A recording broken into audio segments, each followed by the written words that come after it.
lecture, I think we have seen up to example number 10. Now we will proceed to example number 11. So illustration number 11. In the 11 number, given that if e raised to iota theta is equal to cos theta plus I sin theta, e raised to I theta is equal to cos theta plus I sin theta. That is given in a question, and we want to find the value of 1 e raised to minus I pi by 3, e raised to minus I pi by 4,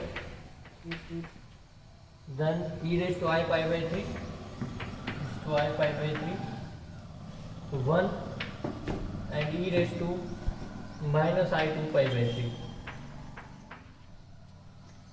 and e raised to I pi by 4, e raised to I 2 pi by 3, and 1. We want to find that value, and e raised to I theta is equal to cos theta plus I sin theta. That is given in the question. Now we can expand this determinant by using two methods. First, that is a general method that we can apply. Second method, that is Sarus rule, that we have already studied. Now this question we are going to solve by Sarus method. You can also solve it by general method also, no problem. You will get same answer.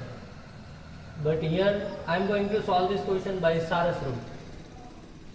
So in the Sarus rule, what we have done, we have seen that thing, if we have a 3 number of column, then we repeat the 2 column. So we repeat 2 column and we again write 1 minus I pi by 3 minus I pi by 4 and e raised to I pi by 3 1 and e raised to minus I 2 pi by 3. Now by using Sarus rule, 3 right arrow and 3 left arrow.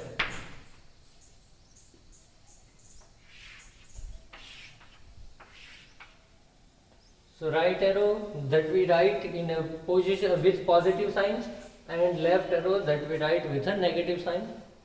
So first we write right side arrow, so 1, then after e raised to pi by 3 plus e raised to I 2 pi by 3 and e raised to minus I pi by 4.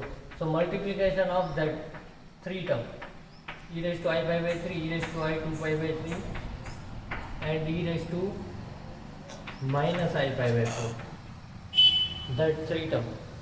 Now third term, e raised to I pi by 4 into e raised to minus I pi by 3 into e raised to minus I 2 pi by 3. Now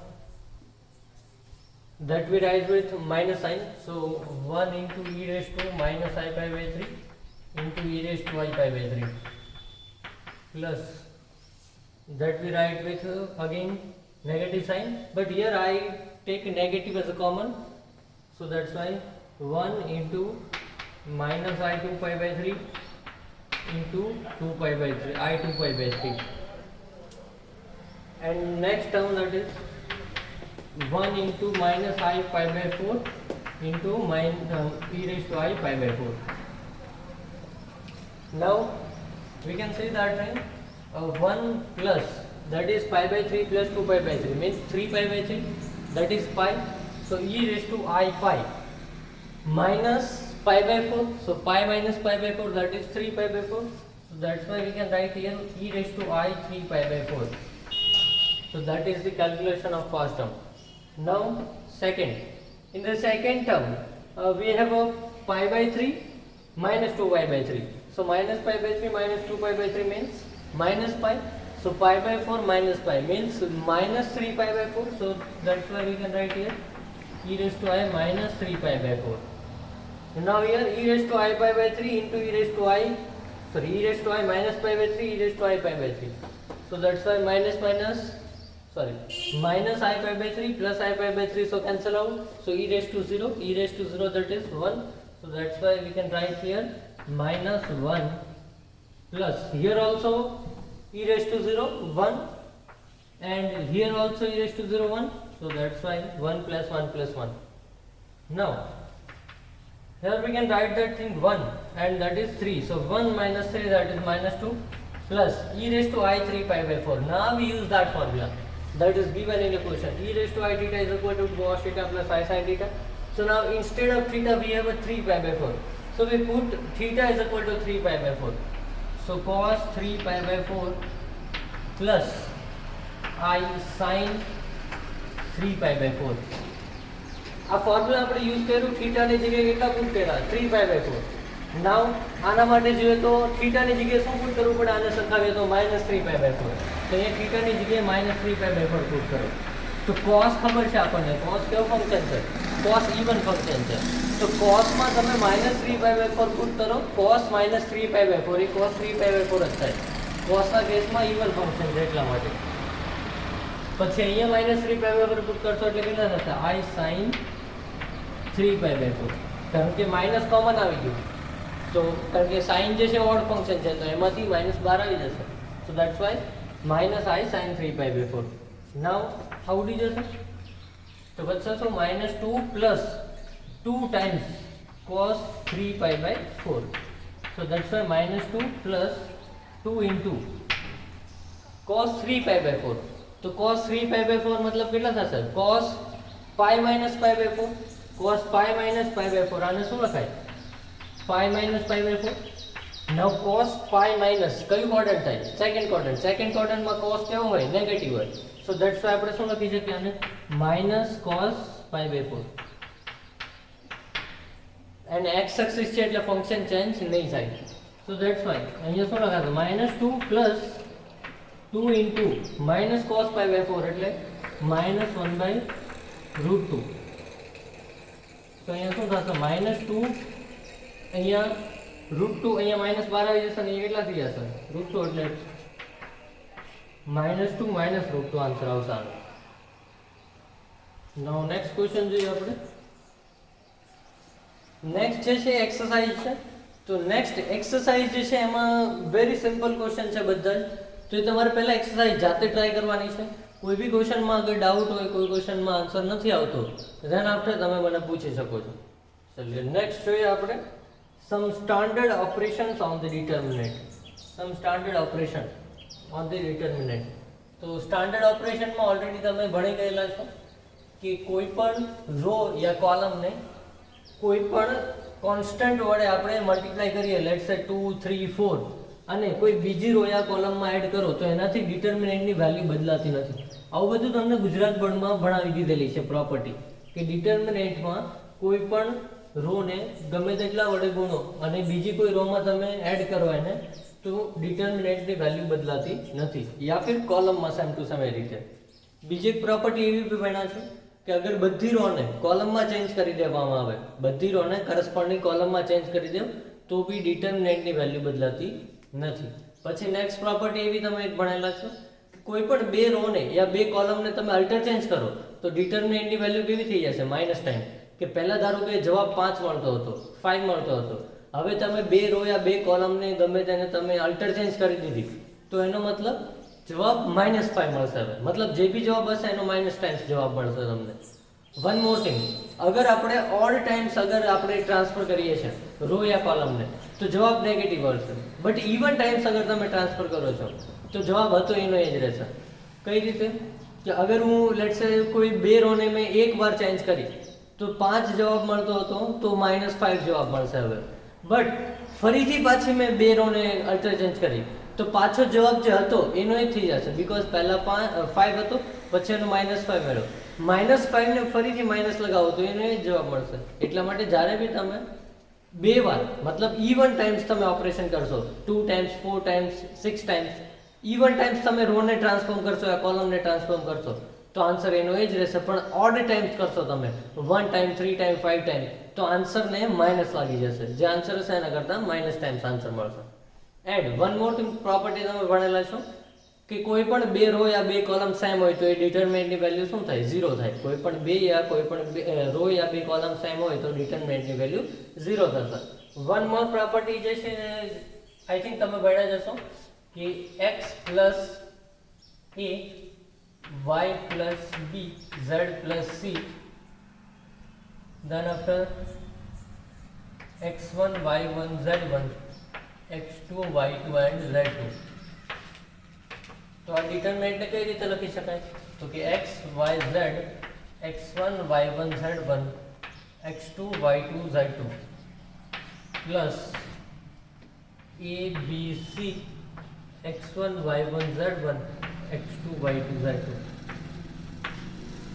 કે જે બી ડિટરમિનન્ટ આપ્યો છે એને આ રીતે split કરી શકાશે. One more thing, કોઈ પણ ડિટરમિનન્ટ જે છે કોઈ પણ રો યા કોઈ પણ કોલમથી તમે સ્પ્લિટ કરી શકો. મતલબ અહીંયા મેં ક્યાંથી સ્પ્લિટ કર્યું છે? પહેલી કોલમથી. તમને જ્યાં બી તમને બે ટર્મ દેખાય છે તો તમે કોઈ પણ રો યા કોઈ પણ કોલમથી તમે એને સ્પ્લિટ કરી શકો. બટ વન મોર થિંગ, કે ઓલવેઝ ડિટરમિનન્ટ એટ અ ટાઈમ એક વખતે એક જ કોલમે એક જ રોને સ્પ્લિટ કરશે. ધારો કે તમારી પાસે અહીંયા a પ્લસ abc છે અને અહીંયા બી તમારી પાસે લેટ્સ સે +1 +2 +3 છે, તો પહેલા તમારે આને જ સ્પ્લિટ કરવું પડશે. આ એમ જ રહેશે. આ બે પહેલા તમારે આને જ સ્પ્લિટ કરવું પડશે. આ બે એમ જ રહેશે. એટ અ ટાઈમ એક રો યા એક જ કોલમ સ્પ્લિટ થશે. બધા એક સાથે આ બે ની સ્પ્લિટ થાય. એક જ એટ અ ટાઈમ એક જ સ્પ્લિટ થશે. બે વસ્તુ એક સાથે સ્પ્લિટ નહીં થાય. સો ધેટ્સ વાય એ વસ્તુ ધ્યાન રાખજો. અગર તમને બે કોલમમાં આ રીતે આપ્યું છે તો કઈ રીતે થશે? તો અહીંયા આ બે કોલમ તો સેમ જ રહેશે. જેને સ્પ્લિટ કરો છો એ જ કોલમ ઓનલી સ્પ્લિટ થશે. બાકીની બે કોલમ જે છે એઝ ઇટ ઇઝ રહેશે. અહીંયા આ બી એઝ ઇટ ઇઝ, અહીંયા આ બી એઝ ઇટ ઇઝ રહેશે. પછી ફરીથી તમારે શું કરવાનું કે આને અહીંયા સ્પ્લિટ કરવાનું હવે સેકન્ડ કોલમથી. એટલા માટે હવે અહીંયાથી સેકન્ડ કોલમથી થશે, અહીંયા બી સેકન્ડ કોલમથી. એટલે ટોટલ 4 ડિટરમિનન્ટ મળશે. અહીંયાથી 2, અહીંયાથી 2. તો વન બાય વન તમારી પાસે જેટલી બી કોલમ યા જેટલી બી રોમાં આ રીતે બે ટર્મ હોય, પણ one by one at a time એક જ રો એક જ કોલમનું સ્પ્લિટ થશે. બધાનું એક સાથે નહીં થાય. ચલો આ એક પ્રોપર્ટી થઈ ગઈ. નાઉ નેક્સ્ટ,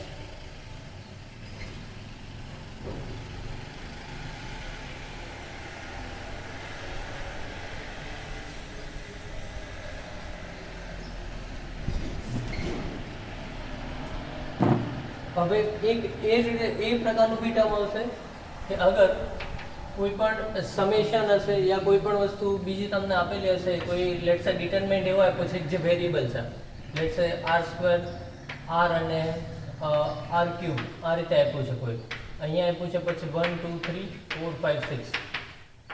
અને અગર તમને એમ કીધું છે આ લેટ્સ સે f of r is equal to છે, તો તમને એવું કીધું છે અગર કે find summation r is equal to 1 to n f of r, આ ફાઇન્ડ કરવાનું કીધું છે. તો જ્યાં બી r હશે ત્યાં જ ઓનલી આ સમેશન લાગશે. શું કામ? વેરિયેબલ આપણી પાસે કોણ છે? અહીંયા વેરી કોણ થાય છે? r 1 થી n સુધી વેરી થાય છે. તો જે રો યા જે કોલમમાં r હોય એ જ કોલમ યા રો ને સમેશન મળશે, બાકી કોઈને નહીં મળે. અગર હું અહીંયા આ રીતે લખીશ, મતલબ summation f of r is equal to 1 to n, summation અગર બંને બાજુ લેવ તો સમેશન ઓનલી કોને મળશે? જે રો યા જે કોલમમાં જે વેરી થતો એવું છે. r કઈ કોલમ અને કઈ રોમાં છે? તો કે પહેલી રોમાં જ છે, બાકી કંઈ નથી. તો અહીંયા summation r² summation r summation r³. પણ આ બધું તો કોન્સ્ટન્ટ છે, આને સમેશન નહીં મળે. તો જ્યાં વેરિયેબલ હોય જે રો યા જે કોલમમાં એ જ રો યા એ કોલમને જ મળશે summation only. One more thing, અગર મે બી લેટ્સ સે એવું બી થઈ શકે કે અહીંયા અગર આપણને 1 આપ્યો હતો તો એવું નથી જોવાનું કે જે રો યા જે કોલમમાં બધા જ વેરિયેબલ હોય. નહીં, એક બી એટલીસ્ટ વેરિયેબલ હશે. જો આમાં r² અને r અહીંયા છે, અહીંયા ભલે નહીં હોય પણ મળશે તો આખી રોને છે સમેશન. તો કોઈ પણ રો યા કોઈ પણ કોલમમાં એટલીસ્ટ એક બી વેરિયેબલ હશે તો એ આખી રોને સમેશન મળશે. તો એક વસ્તુ ધ્યાન રાખજો. આગળ જતા આપણે એ બી ભણીશું, ડિટરમિનન્ટનું ડિફરન્શિએશન અને ઇન્ટિગ્રેશન બી આવશે. એ બી હમણાં આગળ જતા આપણે ભણીશું એટલે ખબર પડશે કે એનું ઇન્ટિગ્રેશન કઈ રીતે કરવાનું હોય, ડિફરન્શિએશન કઈ રીતે કરવાનું હોય. ચલો, ધીસ ઇઝ 2 પ્રોપર્ટી.